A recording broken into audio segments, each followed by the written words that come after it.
Halos lahat ng mga kalalakihan ngayon ay nahuhumaling na sa pagsusugal, mapa-online man o aktwal. Ano nga ba ang larong sabong? Hindi nga ba at hindi ito basta laro lang sa pagitan ng mga alagang tandang? Ito ay isang uri ng madugong paglalaban sa pagitan ng dalawang tandang na pansabong na isinasagawa sa loob ng isang bilog na tinatawag na ruda. Roida. Lugar kung saan naglalaban ang mga manok na mayroon ng tari sa paa. Natatangi ang pagpapalaki at pangangalaga ng mga manok na tandang. Iniinsayo ang mga tandang na pansabong upang magkaroon ito ng higit at kakaibang lakas sa oras ng sagupaan o oras na mailalaban na ito sa sabungan. Ito lang yata ang antingero na maraming nakabaong yabang sa katawan dahil ang totoong antingero ay hindi mayabang. Hindi nagiging maangas sa nakapaligid dahil iniisip nito na may mas higit pa sa kanyang sarili kaysa sino mang mga tigasing tao sa kanyang paligid. Hanggang sa makakita ito ng katapat. Hindi mayabang, tahimik kung tumira. Ngunit siguradong tablado lahat ang nagbibida-bida.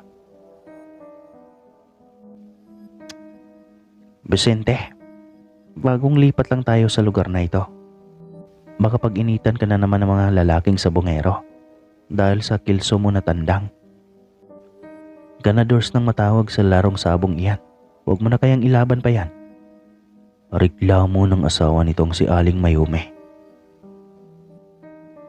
Day, hindi naman ako pumupusta ng malaki.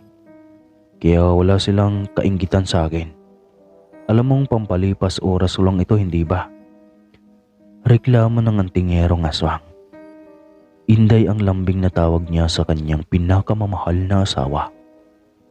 Ngunit kapag sasabog na siya sa galit, yon, Mayumi na lang. Paano kasi? May nakasalubong akong siga sa baryong ito. Pantalyon yata ang pangalan nun.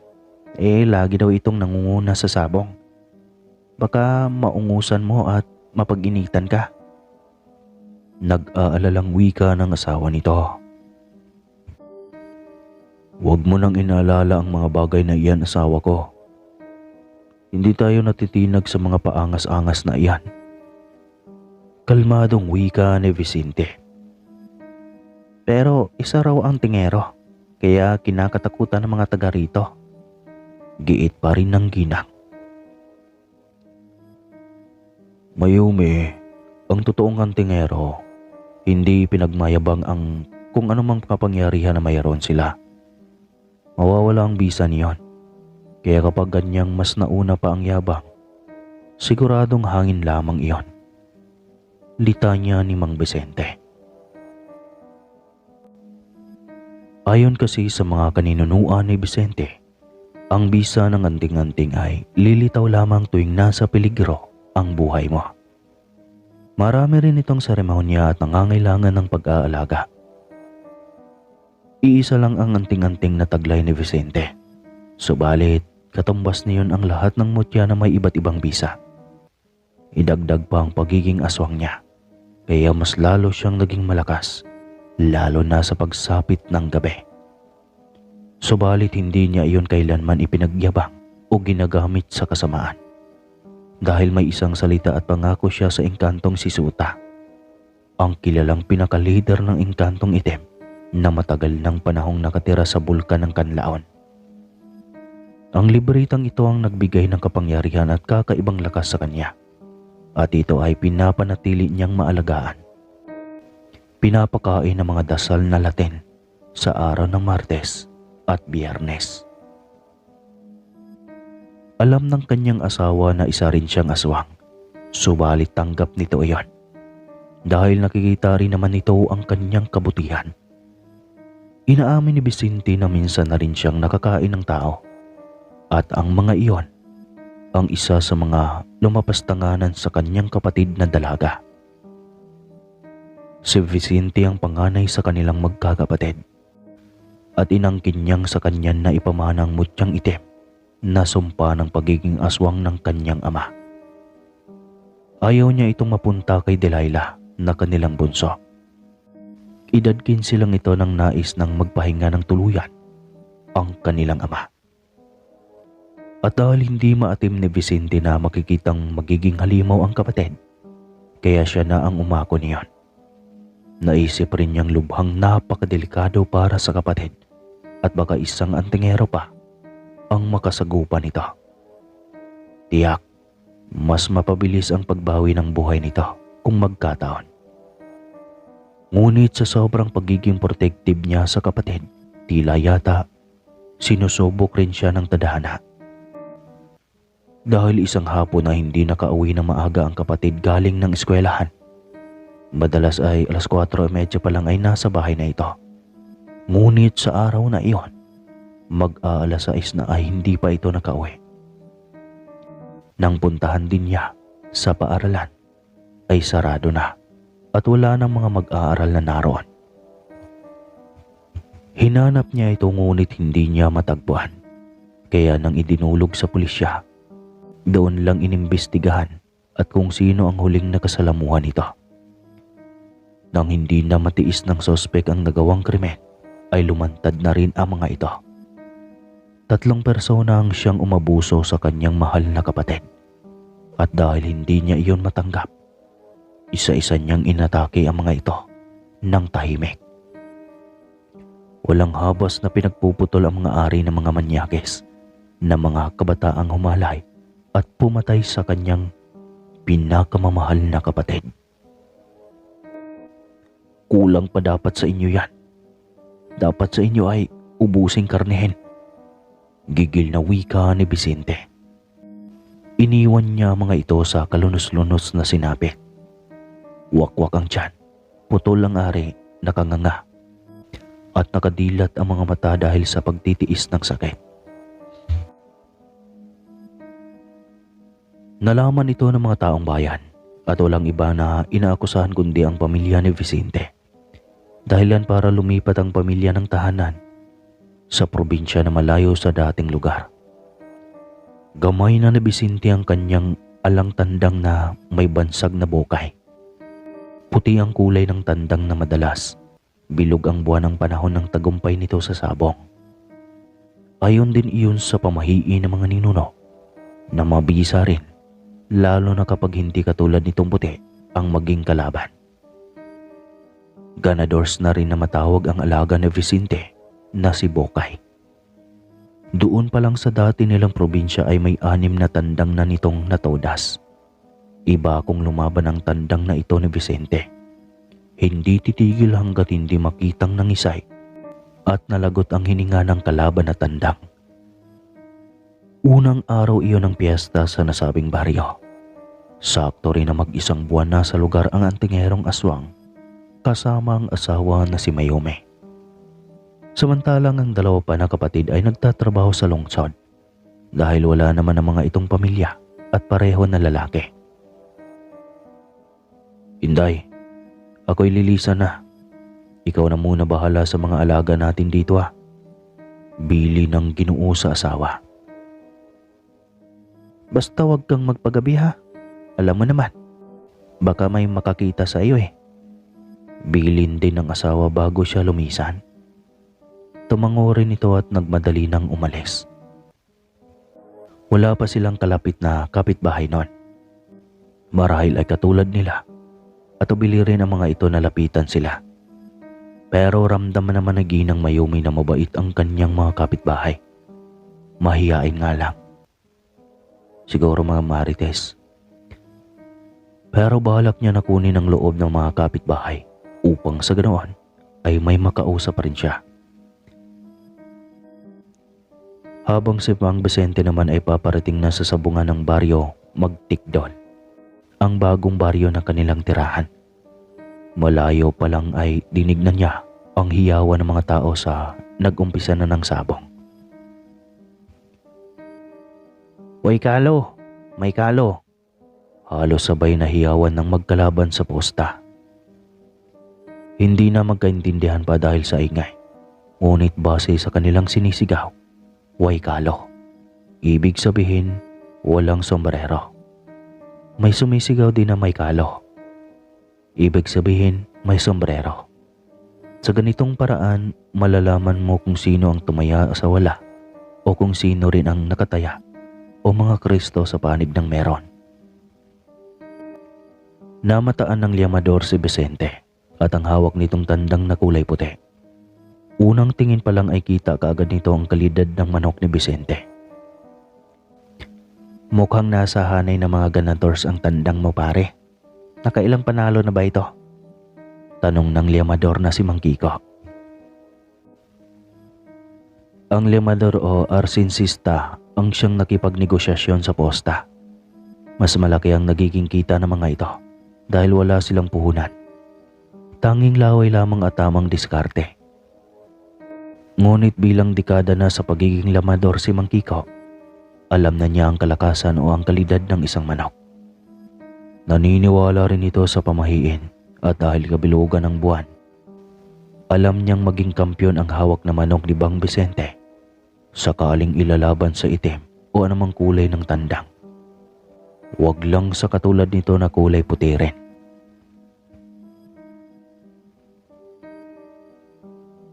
Ilang beses pa lang, pare. Susubukan ulit nito ang maging kampyon ngayong araw. Wika ni Mang Vicente.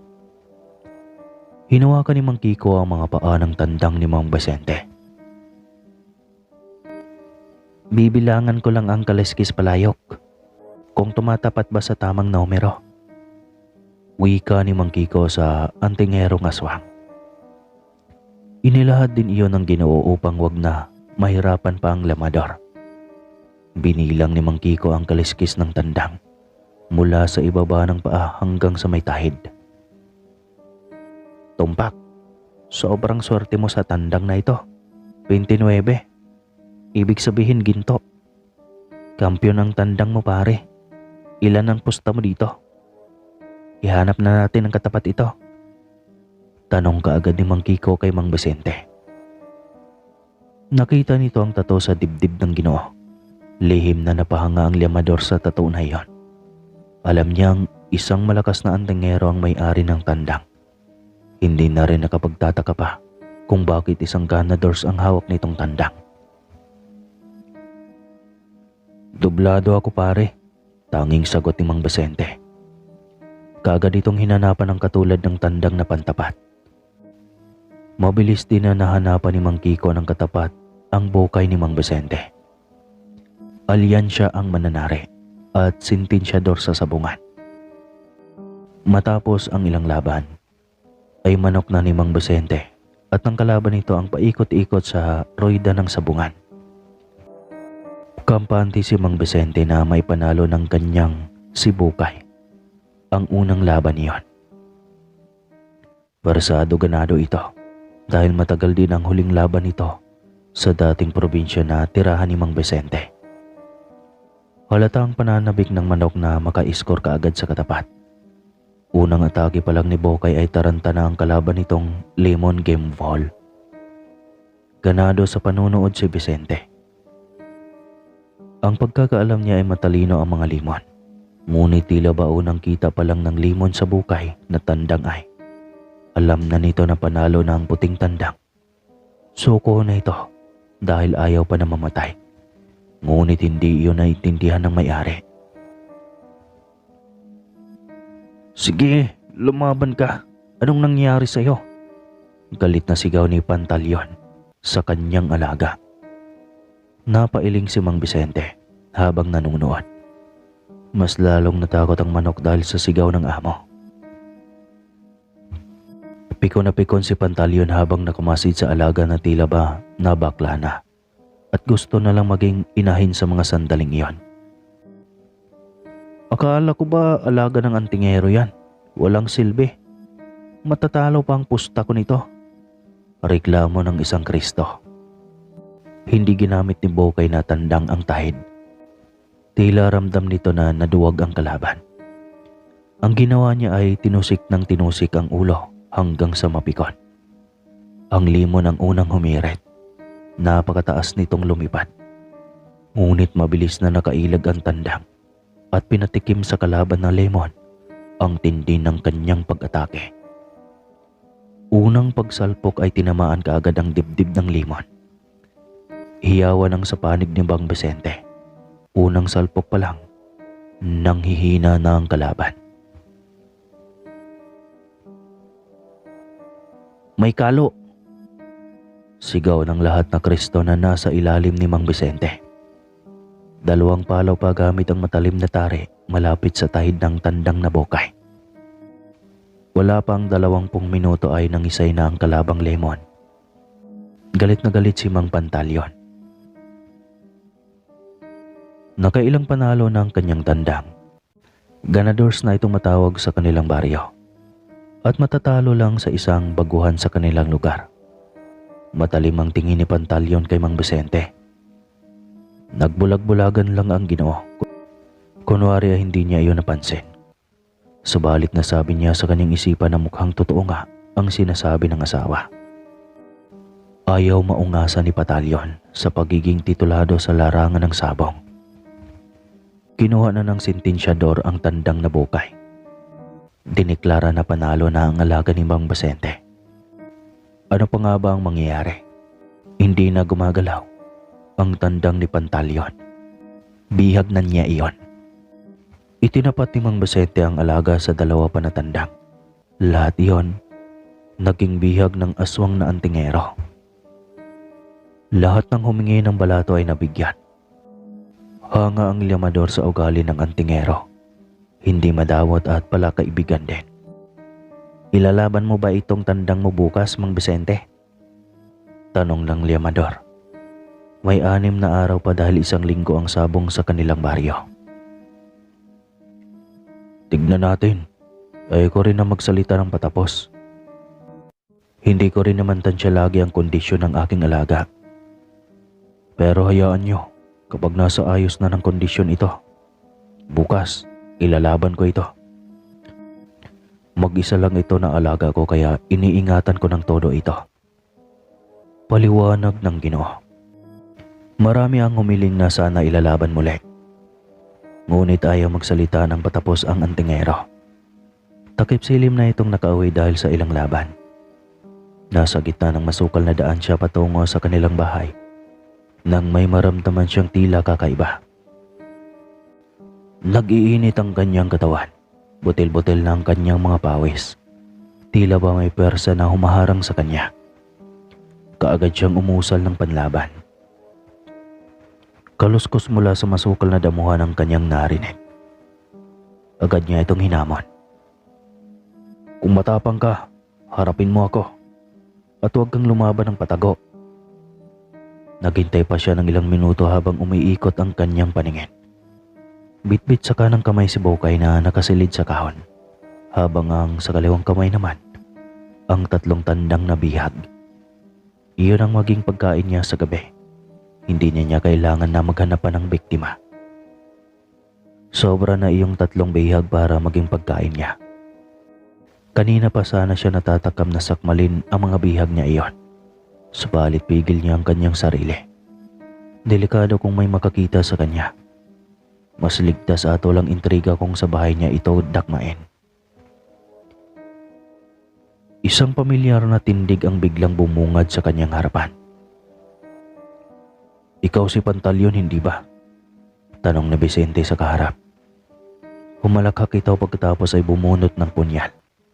Tanso iyon kaya kinabahan si Vicente. Iyon pa naman ang kinatatakutan niya sa lahat ng patalim. Maliit na sugat lang nito ay paniguradong hindi niya iyon gagaling hanggang sa maging mitsa na ng kamatayan. "Anong kasalanan ko sa iyo?" Gulat na tanong ni Vicente.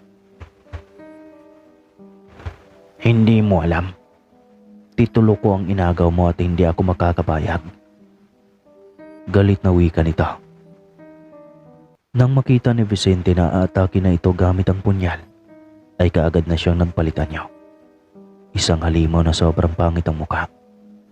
Kailangan niya iyon, lalo na ang mahabang kuko at pangil. "Ayokong pumatay ng tao. Pero kung ang tao lang din ang magiging mitya ng kamatayan ko, mas mainam na gawin ko ng pagkain bago pa ako maunahan. Wika ni Vicente. Napaatras si Pantaleon. Nagulat siya at hindi inasahan ang nilalang nakarap. Ang akala ni Pantaleon, simpleng tao lang ang kanyang kinalaban. At dahil antingero siya, mabilis niya itong magabi. Nagkamali pala ito ng punteriya. Kaagad na umusal ng Latin si Pantaleon. Latin pampahina sa aswang. Subalit huli na. Tumalsik na ang hawak niyang punyal dahil sobrang liksikong gumalaw si Vicente. Kasabay ng pagtilabo ng punyal ay ang pagbao ng mga pangil ni Vicente sa liig ng antingerong si Pantaleon. Hindi tinigilan na Vicente ang lalaki hanggat hindi natuyo at nalagot ang huling hininga nito. Ayoko sana na maulit pang ginawa ko sa 3 lalaki noon. Kaso ay kayo rin ang naghain ng sarili niyo sa akin. Wala akong magawa. Pareho lang tayo na iisa ang buhay. Kaya unahan na kita sa nais mong gawin sa akin. Litanya ng aswang na antingero. Kinalaykot ni Mang Vicente ang dibdib ng biktima. Sarap na sarap siya habang nilalamon ang puso nito. Matapos hiwain ng dibdib gamit ang matalim at mahaba niyang kuko. Sunod na dinukot ang atay at walang hirap na nilamon iyan. Mas lalong nabuhay ang pagiging halimaw ni Mang Vicente. Aminado ang aswang na antingero na mas iba ang dating ubigay ng lakas ng lamang loob ng tao kaysa sa mga alagang hayop lamang. Ang kaninang lakas niya ay naging doble dahil iyon sa dugo ng antingero na inubos niyang sipsipin. Puro mantsa ng dugo ang kanyang kamay at bibig. Pinahid niya ang kanyang balikat sa tumatagas na dugo sa kanyang uso. Pagkatapos ay tumayo na at dinampot ang kahon na ang laman ay ang tandang niya na si Bokay.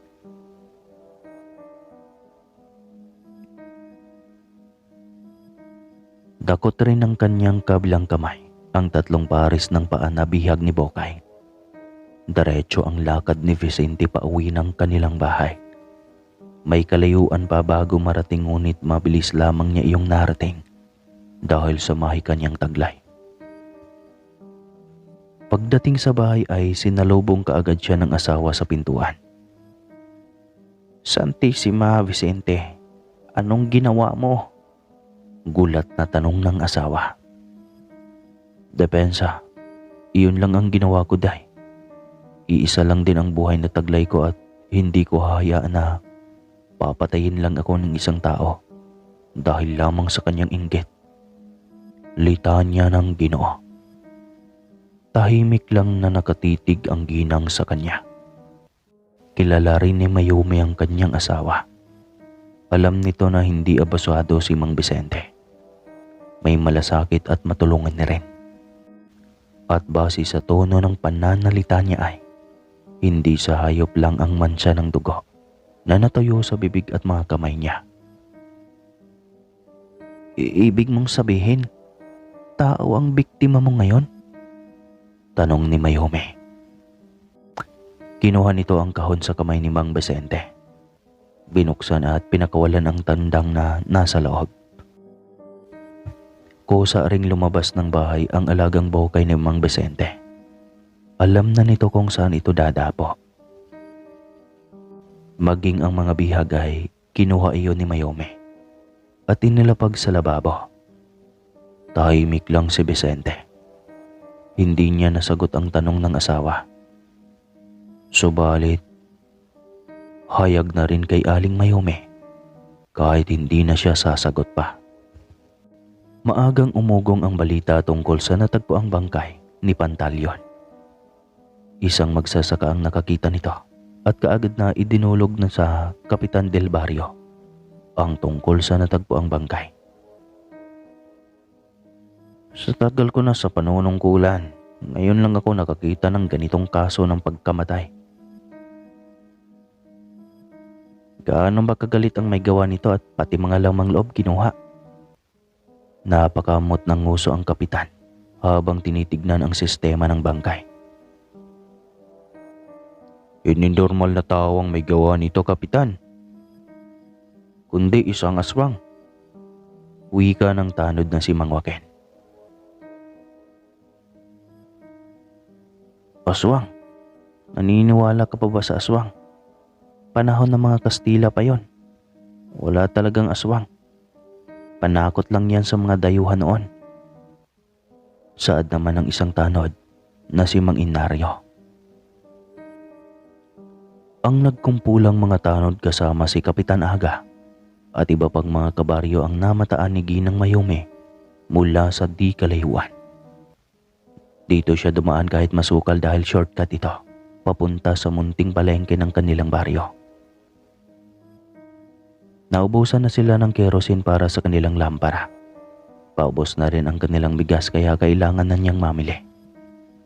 At gaya ng nakasanayan na niya, maaga lagi siyang pumupunta sa palengke para mamili ng kanilang mga kulang sa loob ng bahay.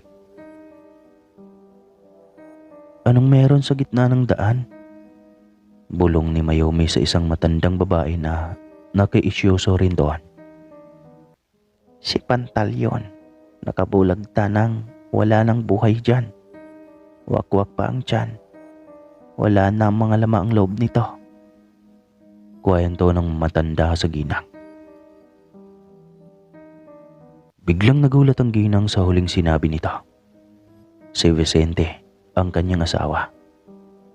Siguradong siya ang may gawa sa karumal-dumal na sinapit ng isa sa mga siga ng baryo Matigdol. Ayos na rin na nawala ang tao na iyon. Pero issue din naman yun minsan sa baryo. Ang daming kaaway.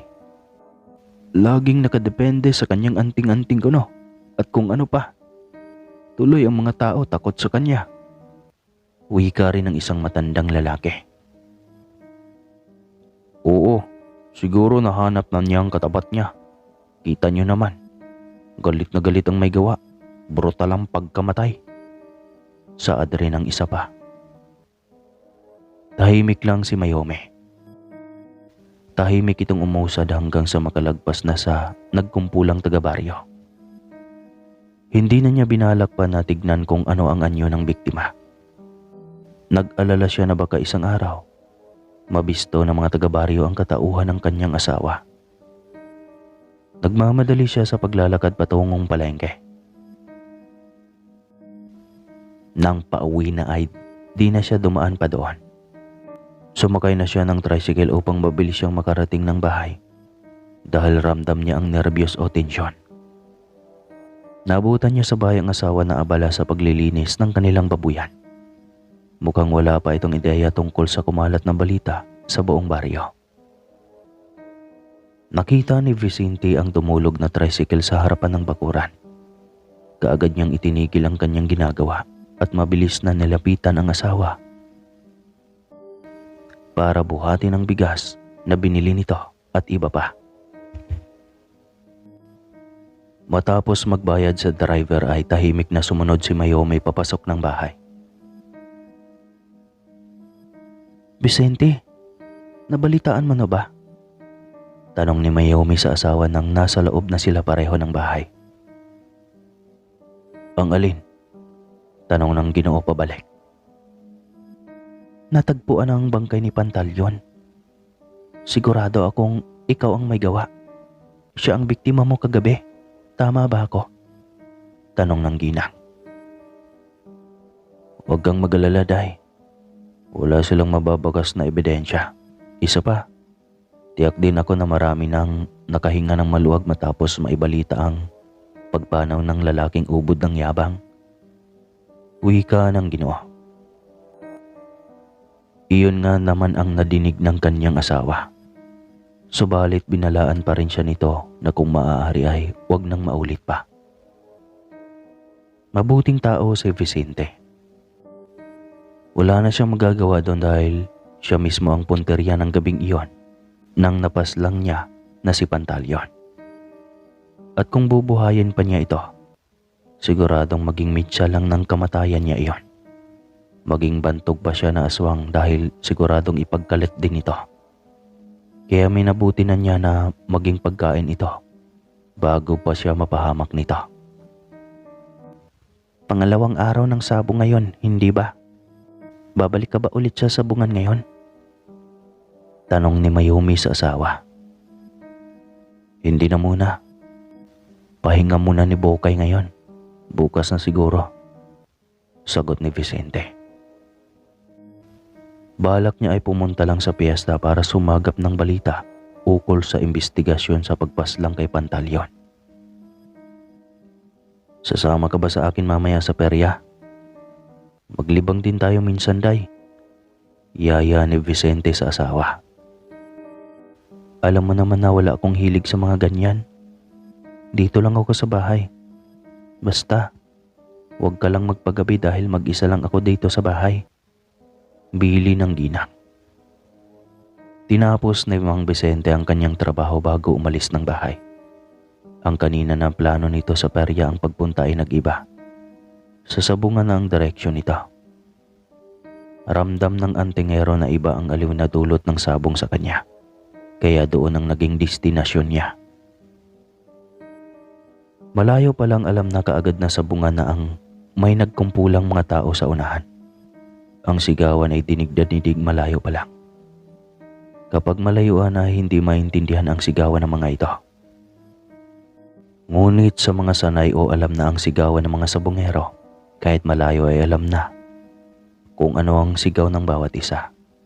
May panig sa wala, may panig rin sa meron. May waykalo, meron ding may kalo. Kahit mga kabataan ay nakinood na rin. Tila kay bilis naging pamilyar ng mukha ni Mang Vicente sa lugar na iyon.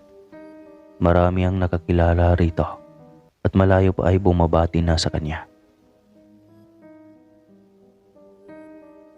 Nako, inaabangan ko pa naman ang tandang mo. Tataya sana ako ulit. Ang laki ng swerte na bigay sa akin ng tandang iyon, Mang Vicente. Wika ng binata sa isang Kristo o pumupusta. Pahinga pa si Bokay ko, Totoy. Baka bukas. Kapag maging kondisyon ulit yon, bukas ko na ulit ilalaban. Sagot ng Ginoo. Ilan pa sa mga nakakilala kay Mang Vicente ang lumapit. Kagaya ng iba, ang alaga niya na tandang din ang hinahanap ng mga ito sa kanya. Mabilis naging kilala si Vicente sa baryo dahil sa alaga. Ang manok ni Pantaleon ang unang bihag ng iyong tandang kahapon, di ba boss? Biglang tanong ng isang mama sa kanyang gilid. Hindi ko kilala ang Pantaleon na iyon, baguhan lang ako dito. Mabilis na sagot ni Vicente. Ayaw niya na magkaroon ng duda ang mga tao sa paligid. Pero kung tutuusin, malayo rin naman na pagdudahan siya.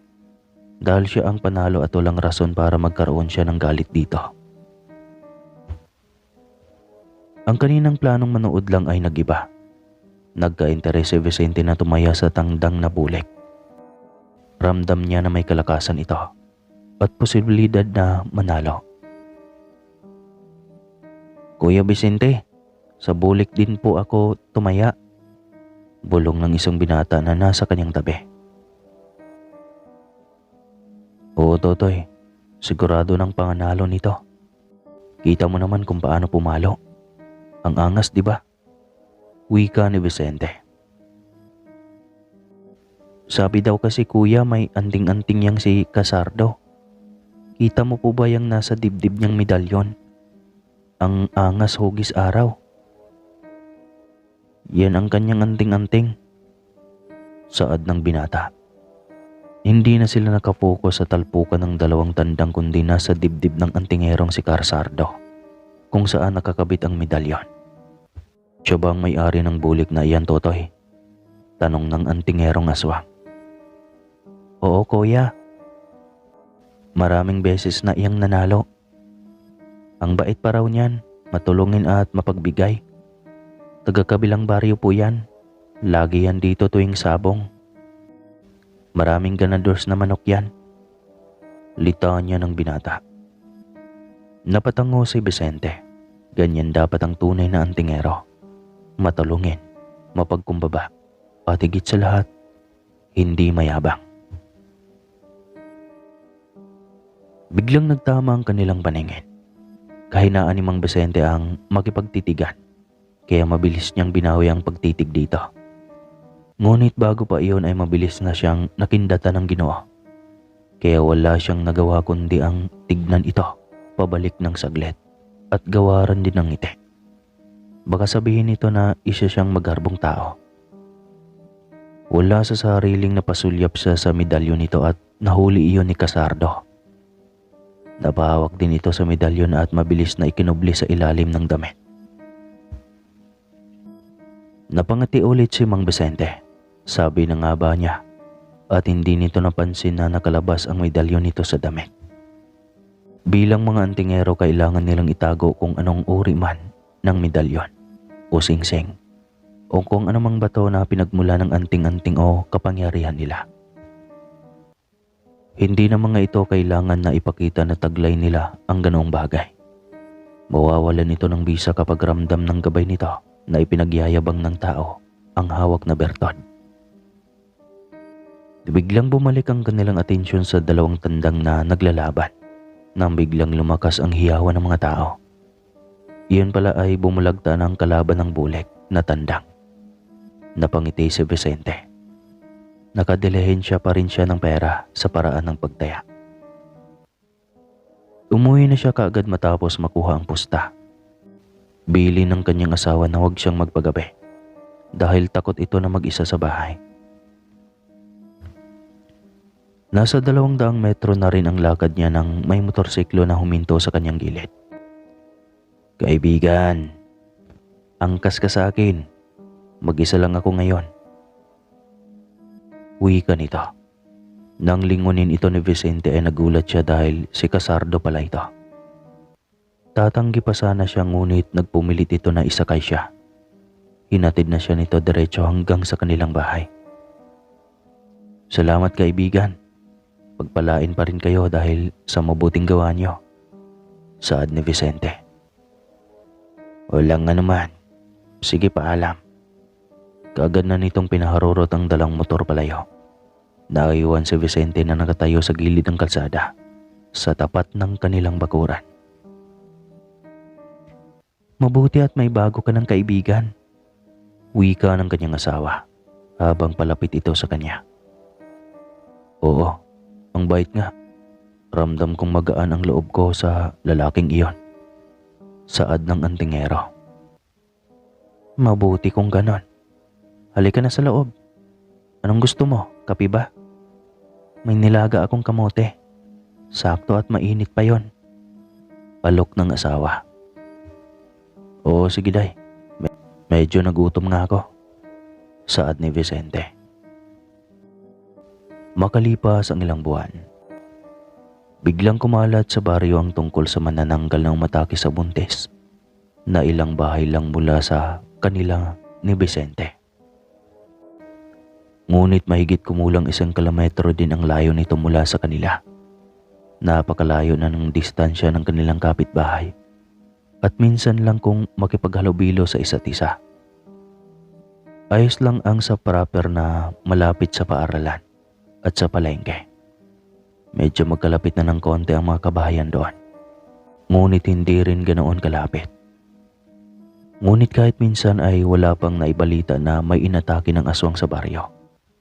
Maraming ang usap-usapan na maraming nakatira na aswang sa lugar. Ngunit kahit minsan ay wala pang naibalita na may buntis na nadagit ng aswang sa baryo. Maraming ang usap-usapan na maraming nakatira na aswang sa lugar, pero hindi naman ito maabuso. Madalas raw kasi sa malayong isla ang mga ito nang aatake. At ang manananggal na sinasabing naghahasik ng lagim sa baryo, kung hindi ito bagong lipat, ay malamang galing ito sa ibang lugar na napadpad lang sa baryo Matigdol. At ito ay aalamin ni Mang Vicente kung may magawa ba siya para pigilan ang kasamaan nito. lalo na at mga buntis ang binibiktima ng manananggal na ito. Hindi naguhugas kamay ang antingerong aswang dahil ilang beses na rin siyang nakapamiktima. Pero hindi sa mga inosenteng sanggol at buntis. Galit siya sa mga katulad niyang nilalang ng dilim na ganoon. Kaya bago pa nang manananggal tuluyang mabiktima ang mga buntis, kailangan na niyang magapit ito. Alam niya na pareho silang nilalang ng dilim, subalit iba-iba sila ng hangarin. Pinahidanan ni Mang Vicente ang kanyang buong katawan ng langis. Nakapagsimula na ang manananggal na sumugod sa buntis. Hindi na ito titigil pa hanggat hindi nito nakukuha ang gusto. Sakto rin na maagang natulog ang kanyang asawa. Hindi na nito naramdaman ang kanyang pag-alis. Malayo pa lang sa nasabing bahay ay tanaw na ni Mang Vicente ang nasabing manananggal na nakadapo sa puno ng niyog. Nasa katamtaman ng taas ng puno ng niyog. Hindi rin ito nalalayo sa bubong ng bahay. Hindi napapansin ng manananggal si Mang Vicente ay paparating. Hanggang sa dumapo na ng bubong ang antingerong aswang. Nang makita siya ng manananggal ay tuwang-tuwa ito. Inakala ng manananggal na may makakasama na siya para mamiktima. At mabilis na nitong makuha ang nais dahil may kasama na ito. Ang hindi niya alam, ang paparating na aswang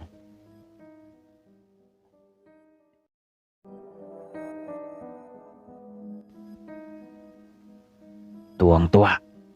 Anong kaala mo? Kasangga mo ako? Galit na tanong ni Mang Vicente. Malamang, pareho tayong nilalang ng dilim. Ano pa ba ang matawag ko sa iyo? Hindi ba at kasangga? Nakangising saad ng nilalang. Mali ka.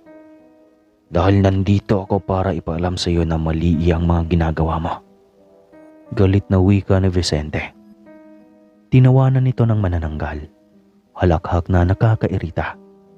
Parang gusto na itong banatan ni Vicente. Huwag kang magmalinis. Pareho lang tayong nilalang ng dilim. Nakangising wika nito. Kalmado lang itong sinagot ng antingerong aswang. Sabi na nga ba niya at ito ang isasaway ng manananggal sa kanya. Marami tayong mga nilalang ng dilim, subalit magkaiba tayo ng prinsipyo. Marami ang pareho, ang kapareho mo kung mag-isip. Ngunit mas marami ang katulad ko na malaki, ang pagpapahalaga sa buhay ng tao. Paliwanag ng Ginoo.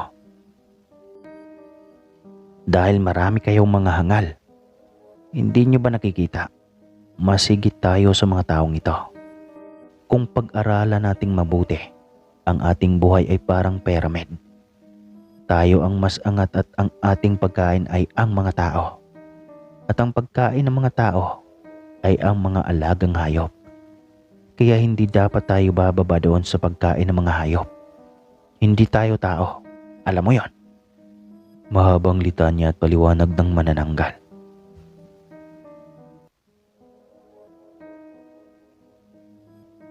Prinsipyo yan ng mga nilalang na mga hangal. Kung tutuusin, tao rin tayo. Naisumpa lang dahil na rin sa maling takbo ng puso at isipan ng ating mga ninuno. Ngayon kung patuloy nating panindigan ang ganoong prinsipyo, mas lalo tayong masasadlak sa pagiging masama. Tayo dapat ang puputol ng sumpa sa ating lahi upang hindi na magtuloy-tuloy pa ang sumpa na ito sa atin. Mahabang saad ng antingero. Ang dami mong satsat. Umalis ka dito kung di ka pa rin pala maasahan. Saad ng manananggal. Ikaw ang umalis. Binabalaan kita.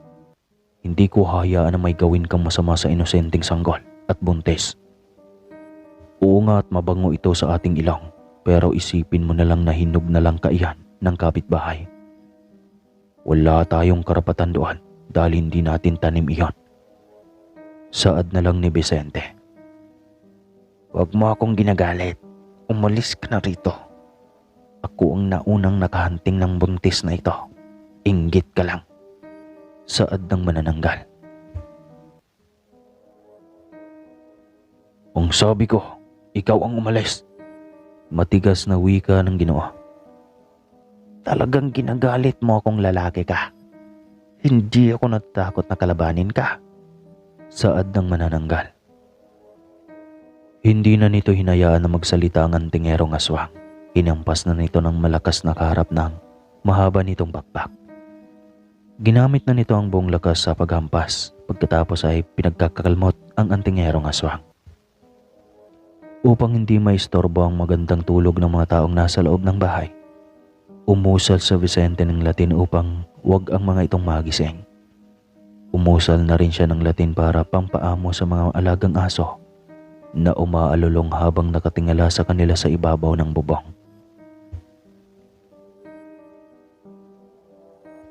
Tinamaan si Vicente sa hampas nito, ngunit hindi na natinag ang lalaki sa hampas na iyon.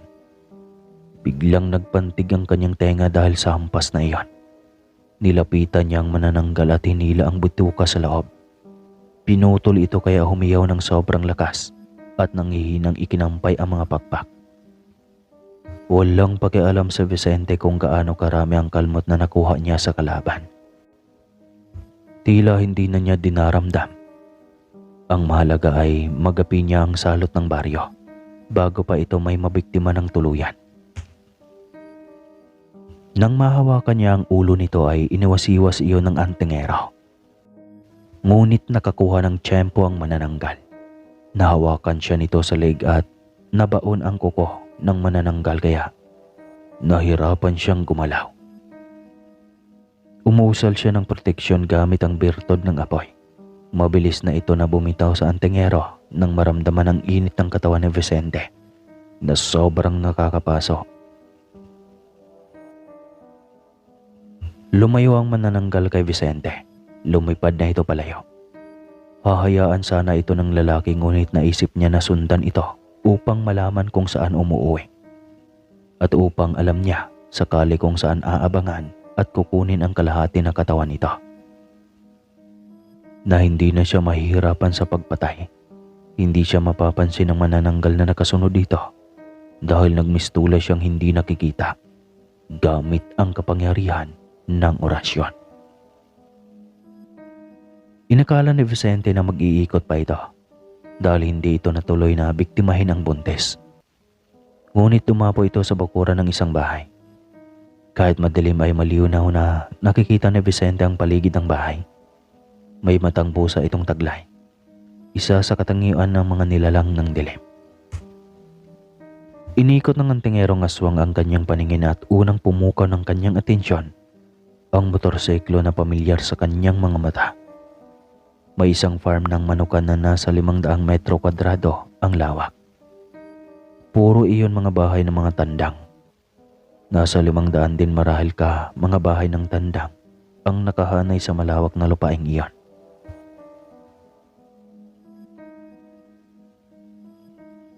Isang kutob ang pumasok sa isipan ni Vicente. Iyon ang bahay ni Casardo. At ang manananggal na naengkwentro niya ay asawa ng kapareho niyang antingero. Maingat na lumapag si Vicente sa bakuran ng bahay na iyon. Gusto niyang masiguro ng tama ang kanyang kutob. Sinilip niya ang loob ng bahay. Malinaw niya iyong makikita dahil ang kalahati ng bahay na lagpas hanggang bewang ay yari sa natibong kawayan. Ang kalahati nito ay simentado. Halatang iyon ang gustong bahay ng mga nakatira upang hindi masyadong mainit sa loob. At noong araw ay ito din talaga ang uso. Kung titignan ang estado ng buhay ng mga ari at tiyak na may kaya naman. Sadyang gusto lang ng natibo at simple ang nais nitong bahay. Napapokus si Vicente sa pagmamasid nang makita ang manananggal kung paano nito pinagdugtong muli ang katawan nito. Naguhumiyaw pa ito ng maipatong ang katawan sa ibabang bahagi at saktong pagpaliwanag ng Petromax na gamit ng mga itong tanglaw ay ang tuluyang pagkabuo ng katawan at pagtahimik ng babae. Parang walang nangyari pagtapos ng lahat. Naging normal lang muli ang itsura nito. Ngunit ang mas nakakuha ng atensyon ay ang isang taong pamilyar ang mukha.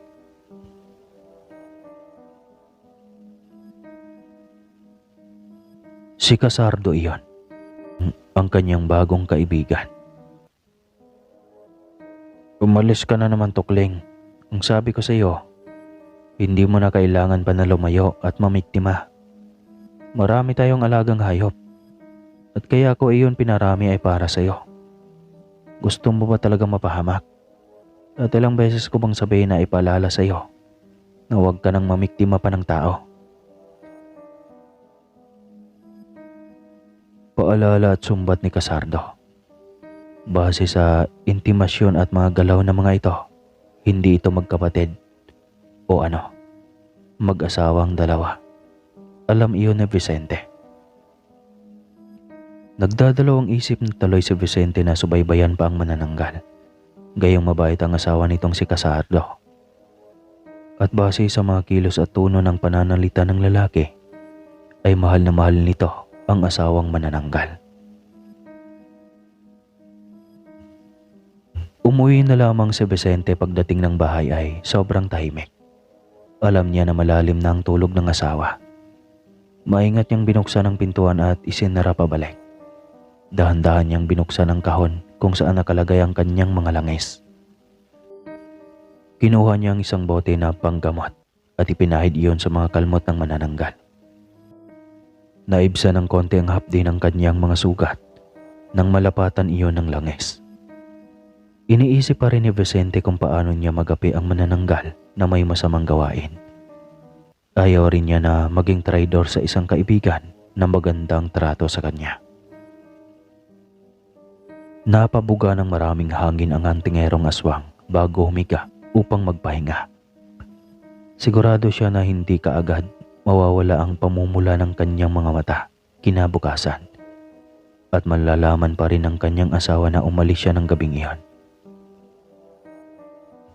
Lumipas ang 2 buwan, wala nang manananggal na umatake o umaligid pa sa bahay ng buntis. Hanggang sa nanganak na ito. Naging kampante si Vicente na hindi na mambibiktima pa o hindi na nito binalak pa na balikan ang lugar. Ngunit isang gabi na ginabi ng uwi mula sa bayan ang padre de pamilya ng tahanan, natahimik na nakaabang ang ginang na 1 buwan pa lamang buhat noong manganak. Ibig sabihin ay 1 buwan pa lamang ang sanggol nito.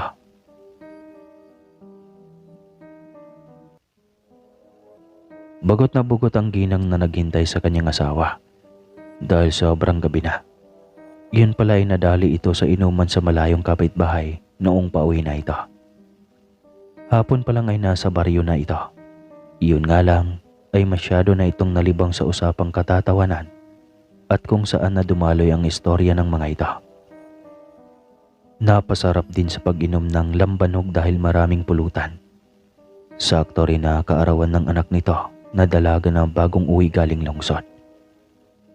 Noong hindi pa ito lasing ay nagpaalam na ito sa kaibigan na umuwi na. Ngunit hinarangan ito ng kaibigan dahil minsan lang daw ito. Hanggang sa nakalimot na ito na may asawa at sanggol na naghihintay sa kanya sa pag-uwi.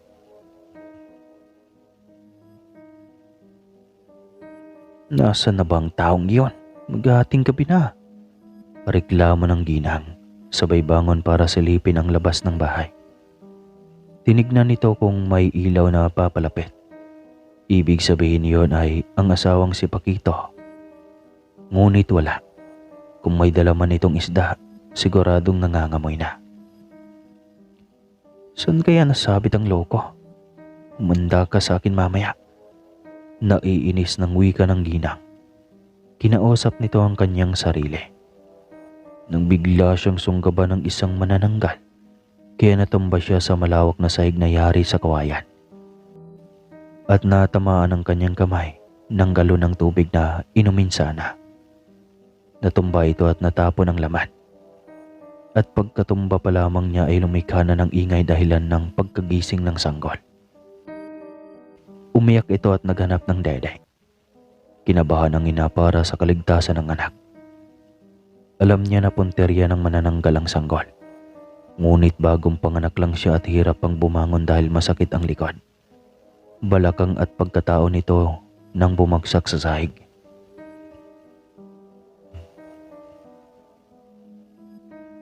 "Maawa ka po sa anak ko. Huwag niyong siyang saktan." Pagmamakaawa ng ginang. Ngunit humahalakhak ang nilalang. Hindi ito nadala sa pakiusap at pagmamakaawa ng ginang. Walang alinlangan itong dinakma ang katawan ng sanggol. Napangiwi, nangilabot, at kung ano pang samot-saring reaksyon ang nararamdaman ng ginang.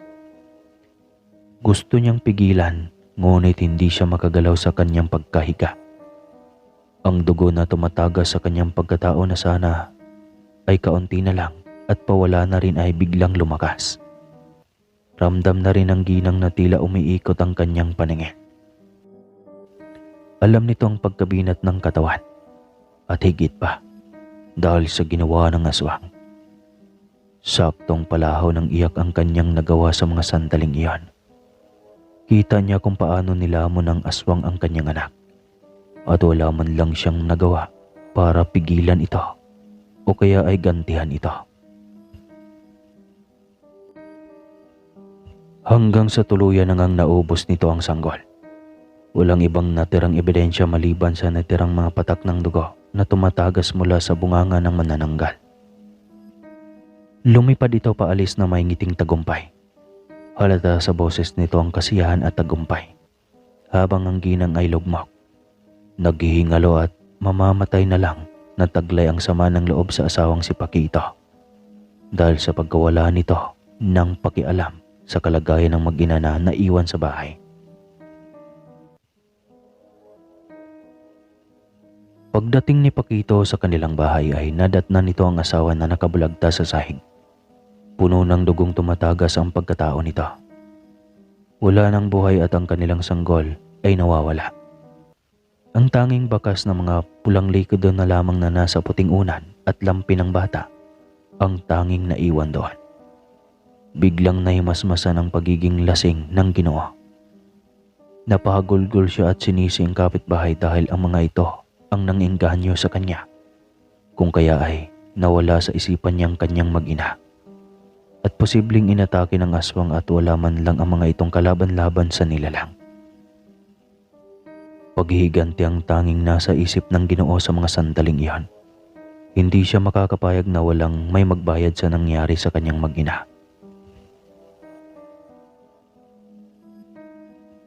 Kinabukasan, mabilis na pumutok ang balita sa buong baryo. Sakto rin na sumabay si Vicente sa pamamalengke sa asawa dahil bibili sila ng pagkain ng baboy at manok. Nang marinig yun ni Vicente ay nabantig ang kanyang tenga. Galit na galit siya sa manananggal dahil alam niya na iyon ang may pakana sa nangyari sa sanggol. Nagsisisi pa ang antingerong aswang kung bakit hindi na lamang niya iyon pinatay una pa lang. Alam niya kung ano ang pakiramdam ng lalaki dahil minsan na rin siyang nawala ng kapatid. At sa parte niya, sobrang hirap silang magkaanak at matagal niyang inaasam-asam na magkaanak ngunit hindi nabiyayaan. At ito nabiyayaan nga, ngunit naabuso naman ang mga masasamang nilalang ng dilim. Kaya alam niya kung gaano mas masakit iyon. Ngunit nang malaman ni Vicente na nakipag-inuman lamang ang lalaki sa malayong kapitbahay, kung kaya hindi na protektahan ang mag-ina, ay nagalit rin ang antingero dito. Bakit inuuna pa ang bisyo kaysa sa asawa na bagong panganak? Gayong maiintindihan lang naman ng barkada o kaibigan kung magpapaliwanag ng rason.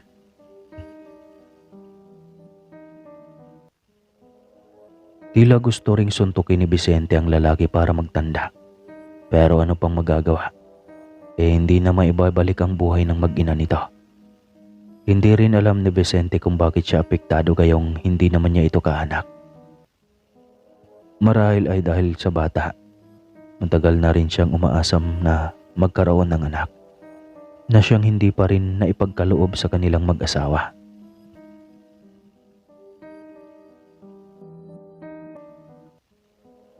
Pagdating sa bahay ay binuksan kaagad ng asawa niya ang ataol ng mag-ina na nasaway dahil sa aswang. Kawawa talagang mag-ina. Sobrang sakit kaya iyon sa panig ng Padre di Pamilya. Wika ni Ginang Mayome. Huwag na natin iyang pag-usapan, Day. Kasalanan din naman niya. Kung responsable siyang Padre di Pamilya, hindi mangyayari iyon sa kanyang mag-ina. Galit na wika na Vicente. Iyon nga kawawa lang ang sanggol. Tanging sambit ni Mayome. May araw rin sa akin ang manananggal na iyon. Mariing sambit ni Vicente sa mahinang boses. Hindi na siya mag-alinlangan pa na patayin ang manananggal na iyon. Siguradong may ipapahamak na naman itong sanggol sa susunod. Hindi na siya makakapayag. Kahit pa mabait ang asawa nito, kung ito naman ay demonyo, masisira lamang ang pangalan at karangalan ng asawang antingero pagdating ng panahon. Nang gabing ding iyon ay hinintay ni Mang Vicente ang asawa na mapalalim ang tulog. Saka siya nagpapahid ng langis para puntahan ang bahay ng manananggal. Gagawa siya ng paraan kung paano manakaw ang kalahating katawan nito. Itatapon niya iyon sa dagat. Tiyak ang kamatayan niyon dahil sa alat ng dagat. Hindi rin siya makakahawak ng asin dahil napapaso siya sa taglay nitong alat. Kaya iyon lang ang paraan para tuluyan ng mamatay ang salot sa baryo Magtigdol. Hindi alam ng iba na nasa Karatig baryo lang pala nakatira ang manananggal na pag-alagala sa baryo. At nagtaka si Mang Vicente kung bakit naatim ng manananggal na ito na mamiktima dahil malapit lamang ito. Pagdating sa bahay ni Casardo, ay kaagad na sumilip si Vicente sa loob. Bumungad kaagad ang katawan ng manananggal na nakatayo sa gitna ng kanilang saig sa sala.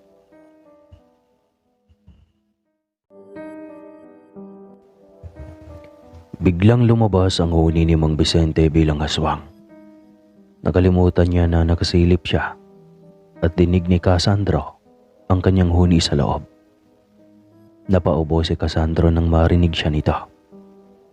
Napatakip naman ang bibig si Mang Vicente. Nagulat din siya kung bakit hindi niya napigil na huwag tumunog. Nagising patuloy ang kaibigang antingero. Narinig ni Vicente ang mga yapak nito palabas ng kwarto. Kaya kaagad nagmistulang wala sa paligid ang antingero gamit ang bisa ng kanyang anting-anting. Alam niya na hindi na siya nito makikita pa. Maririnig na lang nito ang kanyang huni na minsan ay hindi niya maiwasang lumalabas sa kanyang bibig. Kumuha pa ito ng flashlight at pumunta sa pintuan para ilawan ang buong bakuran. Ang hindi alam nito ay sa dingding lang siya nakasilip. Kung sino ka mang aswang ka, huwag ka lang magpakita, siguradong tudas ka sa akin. Pananakot pa ni Casandro. Walang reaksyon si Vicente sa sinabi ng ginawa. Mukhang seryoso ito sa sinabi. Walang ibang tinititigan si Vicente kundi ang kalahating katawan ng manananggal. Iniisip pa rin niyang kung paano niya ito makukuha. Ilang sandali pa ay lumapit na ito sa putol na katawan ng asawa. Tinignan iyon saglit bago ito tuluyang bumalik sa kwarto. Nang maisara na nitong pintuan ay naghanap na si Mang Vicente ng paraan kung paano mapasok ang bahay at para tuluyan ng makuha ang punteriya. Inikot niya ang bahay at namataan ng bukas ang bintana sa kwarto ng mag-asawa. Marahil ay doon dumadaan ang manananggal. Naghanap ng paraan si Vicente kung paano makapasok doon nang hindi siya mararamdaman. Bilang isang antingero na kayang magmistulang wala sa paningin ng kahit sino, iyon ang ginamit niya upang hindi siya makikita ni Casandro. Nakapikit ang mga mata nito habang nakahiga sa kama. Maingat niyang inakyat ang binata at na makapasok sa kwarto ay Dahan-dahan siyang lumapit sa pintuan. Nahihirapan din siyang buksan ito at siguradong mararamdaman ito ng antingero at mahalata ang kanyang presensya. Tumayo muna siya saglit at nag-isip ng paraan kung paano mabuksan ang pinto nang hindi lilikha ng ingay. Ngunit sablay pa rin siya dahil naapakan niya ang nakakalat sa sahig na kung anong bagay na siyang lumikha ng ingay. Wala na. Naamoy na siya ng antingero kaya wala na siyang takas pa sa antingero. Mapapalaban siya nito ng alanganin dahil sa mismong loob pa ng kwarto nito. Ang lakas ng loob mong nilalang ka. Kahit hindi ka magpakita, ramdam kita. Kanina pa ko nakikiramdam sa iyo. Ano ang sadya mo? Galit na tanong nito. Hindi na imik si Mang Basente. Hindi niya nais makalaban ng isang mabait na kaibigan. Mawawala na siya ng oras dahil ilang sandali na lang ay babalik na ang may-ari ng katawan. At dapat hindi pa man ito nakarating ay makukuha na niya ito. Ngunit mahihirapan siya dahil sa protektado ito ng asawa. Ano? Magpakita ka? O sapilitin kitang palitawin? Tanong pa rin ng antingero. Hindi pa rin naimik si Vicente. Napagkit lang siya sa kanyang kinatatayuan. Napikon si Casardo, kaya inusal na nito ang orasyon upang hayag ang kalabang nagkukuble. Biglang lumitaw ang anyo ni Vicente bilang isang aswang. Nagbabaga ang mga mata. Tila paniki ang anyo ng katawan, maging ang mga pakpak, at ang kanyang mahahabang kuko ay lumantad na rin sa harapan ng antingero. Hayop ka na, aswang ka. Anong balak mo sa akin? Nagkamali ka ng punteriya. Galit na saad ni Casardo. Walang balak na kalabanin ni Vicente ang butihing antingero. Subalit hindi rin niya pwedeng hindi siya gumawa ng paraan para sa sarili. Iniingatan rin niya ang kanyang buhay. Higit sa lahat ay may isang butihing asawa rin siya na naghihintay sa kanya sa kanilang bahay. Inatake siya ni Casardo ng mga orasyon na pampahina sa kanyang katauhan bilang aswang. Kaya kaagad siyang dumepensa gamit ang orasyon din. Ramdam ito ni Casardo kaya nasambit ng antingero na hindi ordinaryong aswang ang kalaban niya. Hayop kang aswang ka. May anting-anting ka ring dala. Sambit ni Casardo na nahihirapan sa paghinga dahil inatake siya ng orasyonis ni Mang Vicente na pang-atake sa puso.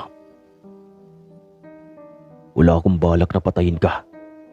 Ang asawa mo lang ang nais kong mawala. Wika ni Mang Vicente. Ano bang nagawa ng asawa ko sa iyo? Pareho lang kayong naaswang. Iisa lang rin ang buhay ng asawa ko. Kaya hindi maaari na hindi ko siya depensahan. Asawa ko siya at mahal na mahal. Ipaglaban ko siya ng kahit hanggang sa kamatayan. Saad ni Casardo. Sapo nito ang dibdib. Nang medyo mahina na ang Ginoo ay kaagad na iniwan ni Mang Vicente. Binuksan niya ang pintuan ng kwarto at mabilis na lumabas patungo sa sofa kung saan naroon ang putol na katawan ng manananggal. Huwag mong galawin ang putol na katawan ng asawa ko. Binabalaan kita. Hindi kita titigilan maging ang buong mong pamilya. Oras na malaman ko kung sino ka. Banta ni Casardo. Hindi ako natatakot. Mas inalala ko ang maraming katauhan, lalo na ang mga sanggol na madalas biktima ng iyong asawa. At ikaw, wala ka man lang bang konsyensya? Tanong ni Mang Vicente. Tahimik lang si Casardo habang tinititigan ng nilalang. Ngunit nang mabuhat na ang putol na katawan ng asawa niya ay mabilis itong tumayo para lapitang ang alapaniki na aswang. Bitawan mo yan! Sigaw niya hawak ang itak para tagain ang antingerong aswang. Subalit hindi tinatabla ng itak si Mang Vicente. Napailing si Casardo sa dami ng anting-anting na dala ng aswang. Mukhang matatalo na nga si Casardo sa kalakasan ng nilalang. Pero sinubukan pa rin niya ang huling orasyon para sa pag-atake ng mga aswang.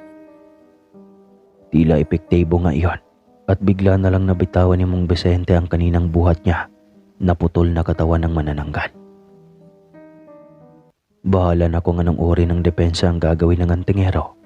Huwag lang makuha ang putol na katawan ng asawa.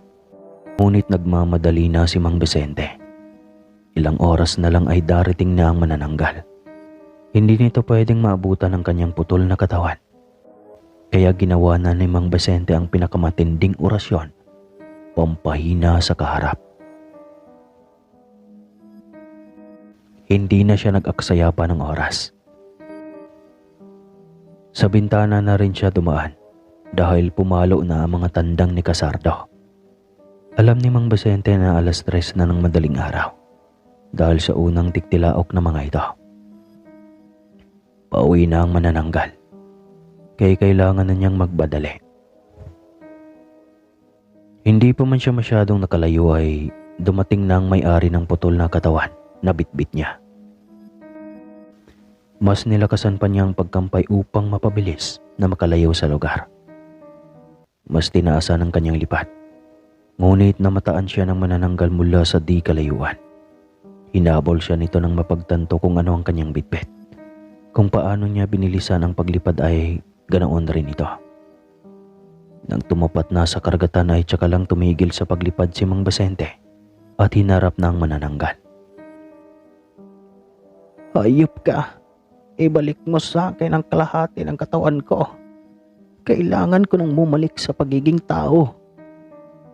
Galit na wika ng babae. Hindi. Katapusan mo na. Hindi ko nahahayaan pa na makapaghasik ka ng lagim. Saad ng antingero. Nagalit ito at sinugod si Mang Vicente. Ngunit bago pa ito makalapit ay inuhulog na ng antingerong aswang ang kaputol ng katawan nito. Hindi! Sigaw ng manananggal at mabilis na bumulusok para abutin ang pagbagsak na sa karagatan na kalahati ng katawan. Ngunit bago pa man niya maabutan iyon ay nahawakan na ni Vicente ang mga pakpak ng manananggal. Pinigilan na hindi maabot nito ang hinahabol. Ganoon na lamang ang pagpalahaw ng manananggal nang makitang pagtampisaw ng katawan sa tubig. Tuloy-tuloy iyong lumubog hanggang sa hindi na makita pa. Hayop ka! Magbabayad ka! Mamamatay na lang din ako. Isasama na kita! Sigaw ng manananggal na galit na galit. Bumulusok si Vicente ng lipad pa itaas. Wala na siyang panahon pa para makipagbuno rito dahil paumaga na. Mawawala na ang bisa ng kanyang kapangyarihan sa paglipad bilang aswang. At hindi rin maaari na may makakita sa kanya sa ganoong kaanyuan. Ngunit hindi siya tinantanan ng manananggal. Kaya ginawang muli niyang magmistulang wala sa paningin nito. Doon na mas lalong nagwala ang manananggal sa kalawakan. Hindi na nito nakikita pa ang kalaban kaya sino pa ang gagantihan nito. Samantalang si Mang Vicente ay patuloy lang hanggang sa makarating na ito sa kanyang bahay. Naabutan niya ang asawa na nagluluto ng agahan. Sumulyap lang ito sandali sa kanya. Tapos ay tinuloy na nito ang ginagawa. Kape, gusto mo? Tanong nito. Sige day, ang lamig ng tiyan ko. Sagot ng Ginoo. May ginawa ka na naman ba? Pasimpleng tanong ng asawa. Makabuluhan day, para kahit papano wala nang manalasa pa na aswang. Saad ni Mang Vicente. Tumingin si Ginang Mayumi sa kanya nang may pagtataka. Kwento kaagad ng Ginoo ang nangyari. Napabuntong hininga rin si Ginang Mayumi. Malaking tulong nga iyon para maging tahimik na muli ang buong baryo. Masaya din ang Ginang na nagtagpo siya ng lalaki na kahit isang uri ng aswang ay maganda pa rin ang prinsipyo na pinanghahawakan. Oo nga pala, pasyal naman tayo sa bayan ngayon, Vicente. Piyesta ngayon sa bayan natin. Gusto kong makita ang lugar. Simula nung lumipat tayo dito, hindi pa tayo nakapunta sa mga pasyalan sa bago nating lugar na ito. Saad ni Ginang Mayumi. Napaisip si Vicente sa sinabi nito. Hindi kasi si Mayumi ang tipo ng babae na palalabas. Mahilig itong mag-isa noon pa man sa bahay ng lola nito. Ngunit bigla niyang naalala. Kaarawan pala nito. At magte-35 na ito ngayon. Oo naman, Day. Kaarawan mo pala ngayon. Kaya dapat lang na mamasyal tayo. Maligayang kaarawan. Masayang bati ng Ginoo sa kanyang asawa. Napangiti ang Ginang nang maalala ng asawa ang kanyang kaarawan. Inakala niyang baliwala na ito sa asawa dahil matagal na silang magkasama at patandaan na rin. Samantalang sa kabilang banda, hindi maawat sa pagbawala ang manananggal sa bahay ng mga ito. Galit na galit ito sa asawang si Casardo dahil hindi nito nabantayan ang kanyang katawan. Nasa loob ng bahay na nga nila, nagawa pang kunin ng kung sino. Binalaan na kita noon pa. Huwag kang abusado sa mga tao, lalo na mga inosenteng sanggol. Pero mas lalo ka lang naging sakim. Nag-alaga ako ng maraming hayop para hindi mo na kailangan pang lumayo. Pero ginawa mo pa rin. Litanya ng antingero. Dahil iyon ang nakapagpapabata sa akin. Nagbibigay ng lakas. At hindi ako nagkakasakit kapag kumakain ako ng mga sanggol. Saad ng manananggal.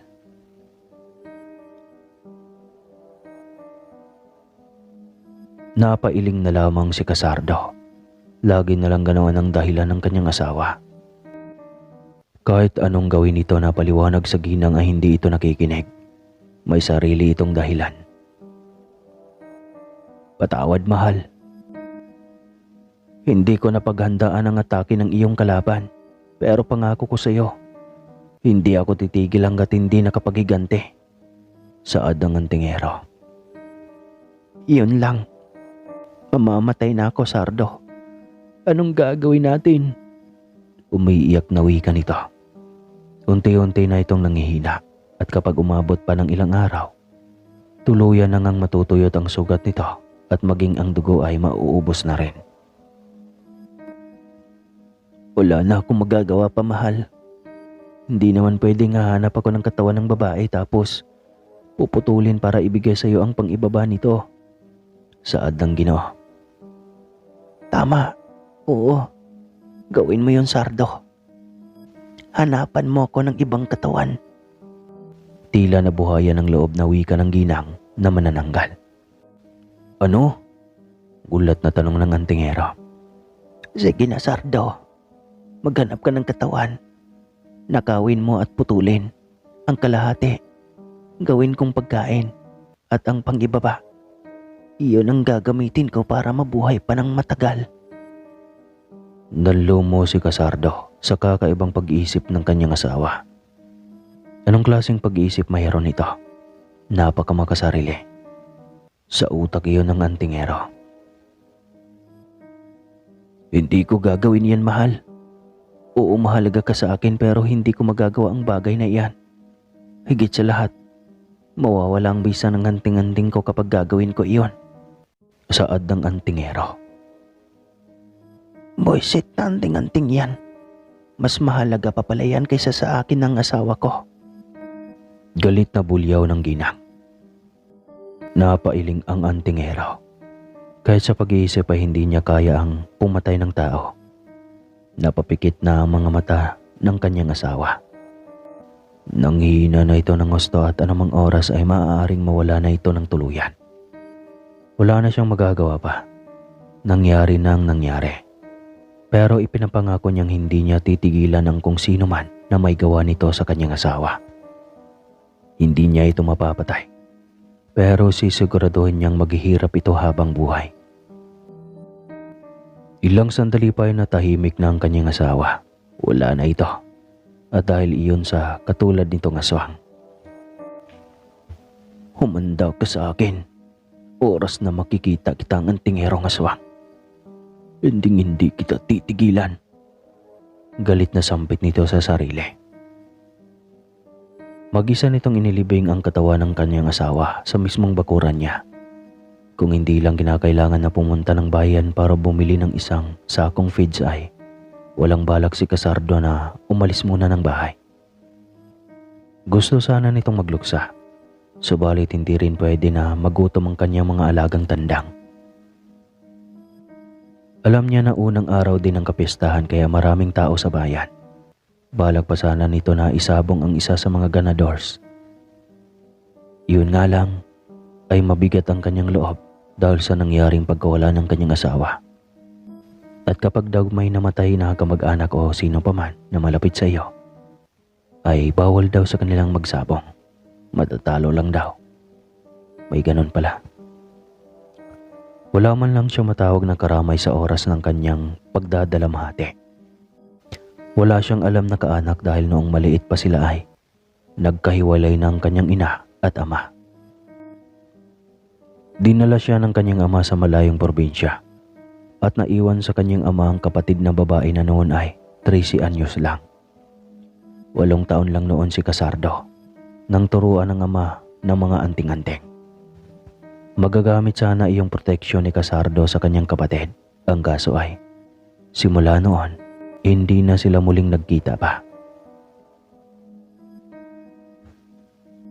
Maging sa kasalukuyan ay nagtatanong pa rin ang kanyang isipan kung kumusta na kaya ang kanyang kapatid na babae. Kumusta niya ang kanyang ate. Nakipagsiksikan si Casardo sa mga tao sa piyestahan. Ang iba ay papunta sa perya, ang iba ay sa sabungan. At si Casardo ay papunta sanang palengke. Nagsisisi pa siya na doon siya dumaan. Sana umikot na lamang siya sa kabila. Papasanin pa niya ang isang sakong feeds at napagtanto niyang mahihirapan siyang dumaan sa shortcut.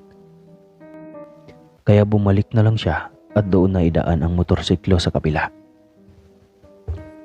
Ngunit noong lumingon siya para bumalik, nakabanggaan niya ang isang ginang.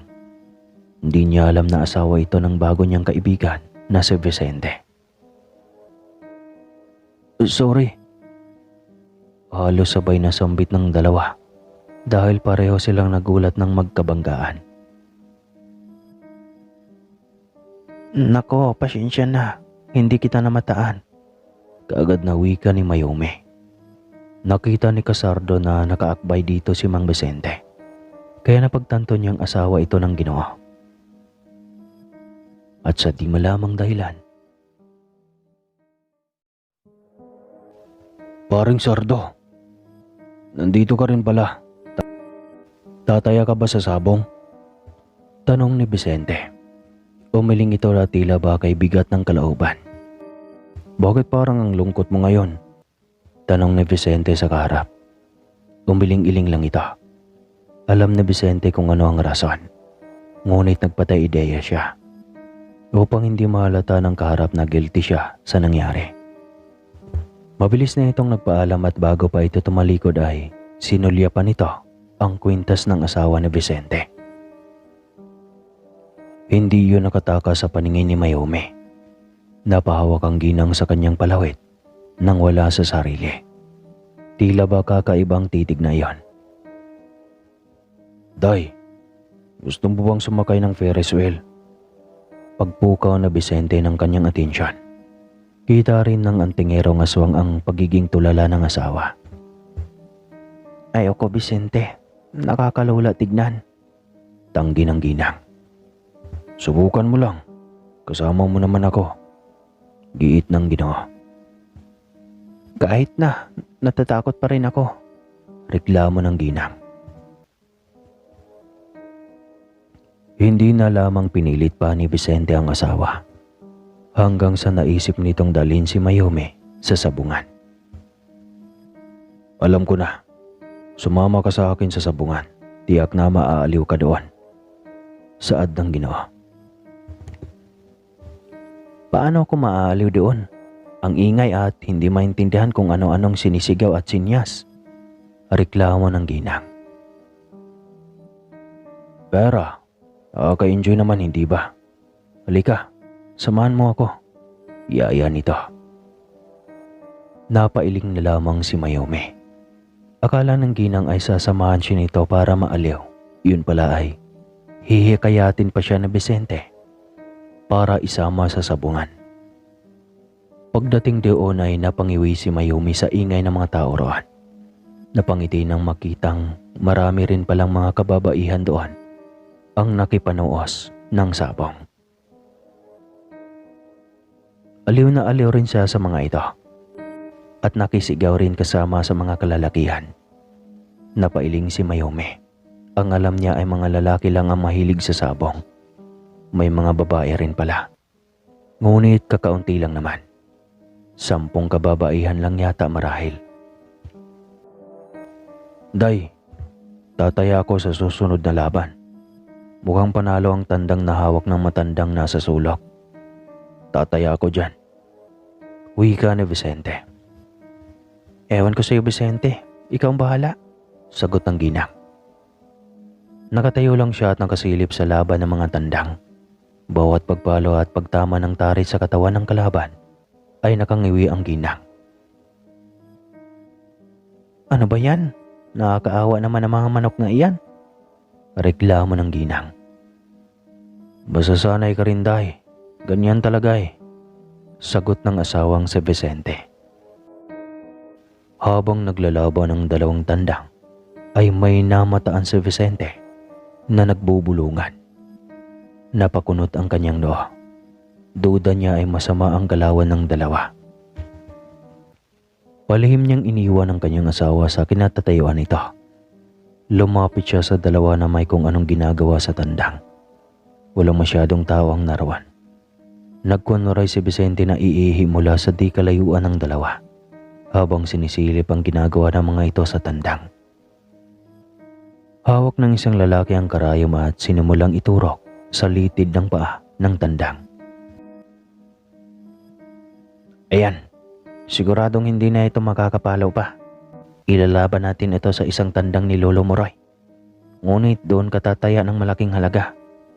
Sigurado na ang panalo natin dahil hindi na ito makakalaban pa. Litanya ng isang lalaki. Nanlumo si Vicente. Unang araw ng pintakasi sa bayan ay dayaan na kaagad. Hindi patas ang pagsusultada ng mga ito. Kaya hindi napigil ni Vicente ang sarili na lapitan ng dalawa para sana awatin. Kayong dalawa, gaano na ba kayo kadalubhasa sa pagiging mandaraya sa sultadahan? Seryosong tanong ng antingerong aswang. Napatingin sa kanya ang isang mama. Napakunot kilay ito.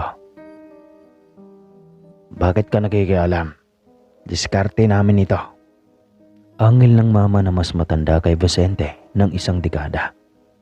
Ito ang tumusok ng karayom kaya alam ni Vicente na ito ang pasimuno ng dayaan. Hindi magandang ideya ang nanlalamang ng kapwa. Lumaban kayo ng patas. Saad pa ng antingero. Ngunit nilapitan siya ng isa at binulungan.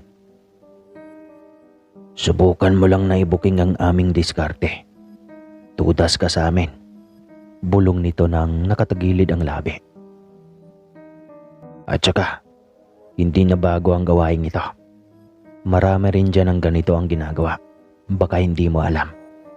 Kaya kung ako sa iyo, manahimik ka na lang. Manood.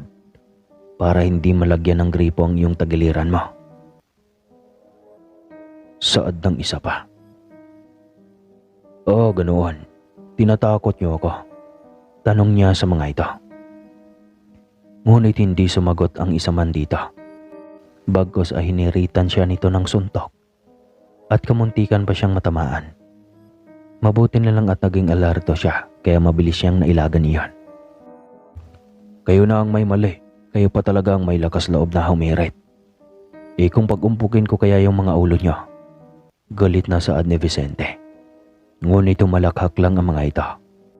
Nayabangan sa huling sinabi ng antingero. Ganon. Wika ng isa sa mga kasama nito. Isang suntok sana ang hirit nito ngunit mabilis na nasalo ni Vicente gamit ang kanyang kanang kamay. Kinelyuhan niya ito at suntukin sana ngunit ramdam niya na lumapit ang nasa likod na bahagi. Kaya binitawan niya ang kwelyo ng kaharap at binigyan ng black kick ang nasa likod, sabay tulak ng buong lakas ng nasa harap.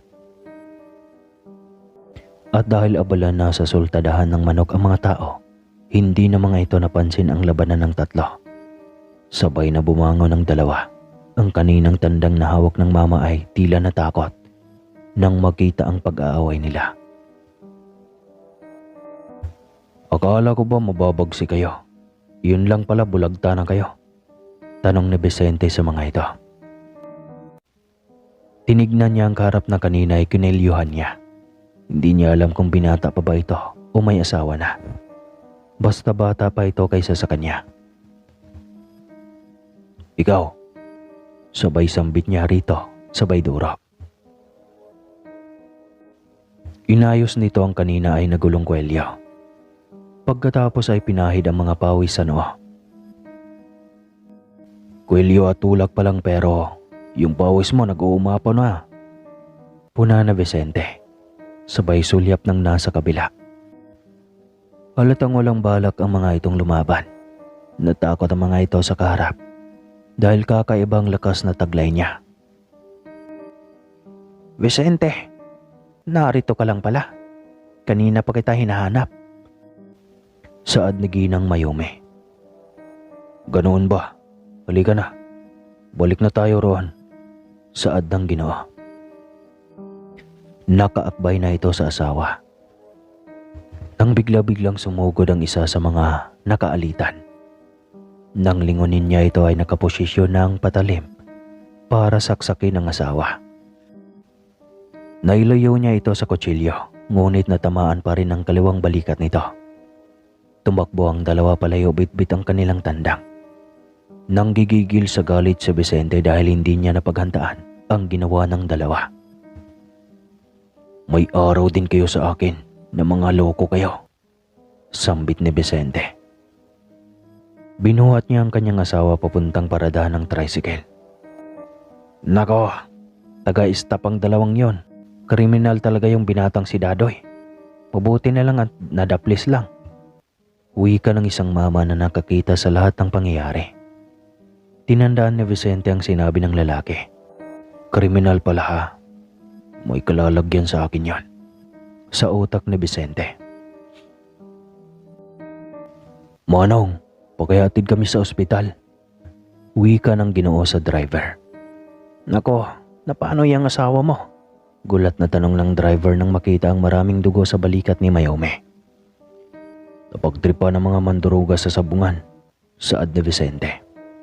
"Nako, nakita niyo siguro ang mga anomalya nila sa sultadahan," saad nito habang pinapaandar ang makina ng motor. Hinaplos ni Vicente ang noo at buhok ng asawa. Habang tumatakbo ang motor ay nakatitig lang siya sa mukha ng asawa na nakapikit ang mata. Kanina pa ito hindi nagsasalita. Namumutla na ito sa takot. Alam ni Vicente ang kahinaan ng kanyang asawa. Takot ito sa dugo noon pa man. Kaya alam niya na ito ang dahilan kaya hindi ito naimik at nakapikit lang ang mga mata. "Ayos lang ba ang asawa mo, boss?" tanong ng driver habang sumisilip sa loob. "Walang problema to. Takot lang si Mayumi sa dugo kaya ganito," sagot niya sa driver. Napatango lang din ito. "Pasensya na, Day. Araw ng kaarawan mo tapos sa ospital ang bagsak natin," saad ni Vicente. Hindi naimik ang asawa. Yun pala ay dahil nakatulog na ito. Pagdating sa ospital ay kaagad silang inasikaso ng doktor. Matapos linisin at gamutin ay wound dressing na kaagad. Binigyan lang sila ng reseta ng doktor at pinauwi dahil hindi naman malalim ang sugat. Bago umuwi ay kumain lang sila sa isang restaurant at pagkatapos ay umuwi na. Pagdating sa bahay ay humingi ng tawad si Vicente sa asawa. Kamuntikan pa na mapahamak ang buhay ng asawa dahil sa ginawa niyang pagdala ng kanyang asawa sa sultadahan. Ang gusto lang naman sana niya ay maranasan ni Mayumi ang unang araw ng pintakase. Pero iyon ang nangyari sa asawa. Kamuntikan pang mapahamak. pero hindi siya papayag na walang may managot sa nangyari. Kung sa kanya nangyari iyon ay mapapalampas lamang niya iyon. Ngunit sa asawa niya nangyari. Kaya hindi niya papayagan na hindi managot ang may gawa. Kinagabihan habang mahimbing na natutulog si Mayumi, maingat na kinuha ni Vicente ang kanyang langis. Ipinahid sa buong katawan at pagkatapos ay unti-unting nag-ibang anyo. Mabilis na narating ng antingerong aswang ang bayan. Malayo pa lang ay dinig na niya ang tugtugin sa sayawan. Ang liwanag ng mga ilaw at ang patay na sindi na disco light na may iba't ibang kulay. Maging ang mga tao sa sayawan na halos hindi mahulugan ng karayom. Nag-iindakan at may iba't ibang indayog sa bawat tugtugin. Malinaw niya iyong nakikita mula sa papuwirin. Ngunit hindi doon ang kanyang punta, kundi sa sinasabing lugar na stop, kung saan nakatira ang taong kamuntikan kumitil ng buhay ni Mayumi. Ang tanging babae na tanggap siya kahit isa siyang nilalang ng dilim. Isang nilalang ng dilim na may kakaibang adikain, at iyon ay ang maitama ang maling prinsipyo ng mga alagad ng dilim at gumawa ng kabutihan para may maiwang mabuting legasiya sa madla. Pagdating niya sa nasabing lugar ay paikot-ikot lang siya dahil hindi niya alam ang eksaktong lokasyon. Ngunit malakas ang kutob niya na matatagpuan rin niya ang nasabing lalaki. Nang hindi niya ito makita ay naisipan niyang bumalik sa pistahan. Baka doon niya mahanap ito. Muli siyang naganyong tao. Nangangamoy langis ang kanyang buong katawan. Ngunit ayos lang iyon sa kanya. Hindi naman siya makipagsayawan. May hinahanap lang siya at sinisiguro niyang mahanap niya ito sa gabing iyon. Ngunit nakailang ikot na siya pero hindi pa rin niya mahanap ang nasabing mga lalaki. Babalik na sana siyang muli nang may mamata ang dalawang lalaki. Pamilyar sa kanya ang mga damit nito. Maging ang galaw at tindig ay hindi niya makalimutan. Napatingin si Vicente. Talagang ang gabing iyon ay gabi ng paggiganti niya para sa nasaktan niyang asawa. Palayo na ang dalawa sa sayawan na tila may sinusundan ang mga ito. Kaya mas lalong naintriga ang Ginoo. Taon-taon o bawat gabi ng sayawan sa piyesta ay may namamatay. At sa gabing iyon, kakaibang kamatayan ang maibalita kinabukasan. Dalawang dalaga ang sinundan ng dalawa. Napailing si Vicente. Masama ang kutob niyang may masamang balak na naman ang dalawa. Pagliko sa may kanto ay patakbo na ang dalawa para mabitag ang dalawang dalaga. Ngunit mas mabilis si Vicente. Nasa bungad kaagad siya ng dalawang tatakbo pa sana ng matulin para maabutan ng dalawang dalaga ng punteriya para sa masamang gawain. "Kayong dalawa, saan ang lakad niyo?" tanong ni Vicente sa mga ito. Napatigil sa pagtakbo ang dalawa, samantalang lakad-takbo ang dalawang dalaga palayo nang makitang may humarang sa mga lalaking sumusunod sa kanila. "Sino ka at bakit ka nakialam?" Inis na tanong ng binatang sumaksa kay Mayumi. "Ang bilis mo namang makalimot. Kanina lang nangyari iyon. Wala pang 24 oras, saad ni Vicente. Napatitig ang dalawa sa kanya. Malamlam ang sinag ng buwan, pero sapat na iyon para makita ang mukha ng bawat isa. Nagkatinginan ng mga ito nang makita ang pamilyar na mukha ng antingerong aswang. "Ikaw na naman?" galit na tanong ng binata. "Bakit? Hindi yun natapos kanina. Kaya ako nandito para tapusin lahat," wika ni Vicente. Kasabay niyon ay ang pagiging halimaw ng kanyang mukha, pagbabaga ng kanyang mga mata, pagtubo ng mga mahabang pakpak, pangil at balahibo. "Aswang! Aswang ka!" sigaw ng isa. Seryoso lang na nakatitig si Vicente sa dalawa. "Akala ko ba mga matapang kayo? Naalala niyo naman siguro ang ginawa niyo, hindi ba?" Kung hindi ko nailag ang asawa ko, malamang butas ang baga ng asawa ko ngayon. Sumbat ni Vicente sa mga ito. Nagkatinginan ng dalawa. Hindi na sana ganito ang lalaking nakasagupa. Todo tanggi sila sa kanilang ginawa, kaya mas lalong nagalit si Vicente. Huwag niyo akong ginagago. Malinaw ang mga mukha niyo sa akin. Wika pa ni Vicente sabay lapit sa dalawa. Hinawakan ang uso ng dalawang lalaki at gigil na pinag-umpog ang mga noo. Kanya-kanyang niwi ang mga ito, kanya-kanyang pagmamakaawa at turuan. Si Dado lang ang may atraso sa iyo, boss. Nais siyang patayin ka. Iyon nga lang at sa asawa mo tumama. Paliwanag ng isa. Magkasabwat pa rin kayo, kaya akala mo ba ligtas ka sa akin? Unti-unting umatras ang dalawa dahil nagbabalak tumakas. Kaya sabay nakwelyuhan ni Vicente ang dalawa at binitin sa ere. Kay liit nyo, pero kayo pa itong siga na akala mo naman ay may binatbat. Galit na wika na Vicente. May kung anong kinapa si Dadoy mula sa likod. Kutselyo iyon. At nang makuha ito ay sinunggaban kaagad ang antingerong aswang. Subalit mabilis na hinarang ni Vicente ang katawan ng kasama nito. Binitawan na ito ni Vicente. Napadapa ito sa lupa. Nanghihina kaagad ito dahil sa lalim ng pagkasaksak ng kasama nito, na dapat sana ay hirit nito para kay Vicente. Kita mo na kung gaano ka kasama. Sarili mong kasamahan pinatay mo. Sumbat ng antingero. Hayop ka. Sa iyo dapat ang saksak na iyon. Wika ni Dadoy ng pasigaw. Huwag mo akong sinisigawan. Kung tutuusin, mas hayop kayo kaysa sa akin. Tignan niyo ang mga sarili niyo. Tao pa ba kayo? Mas malala pa kayo kaysa sa akin. Ang mga kagaya ninyo hindi dapat binubuhay sa mundo. Dapat sa inyo diretsyo na sa impyerno. Galit na wika ni Vicente.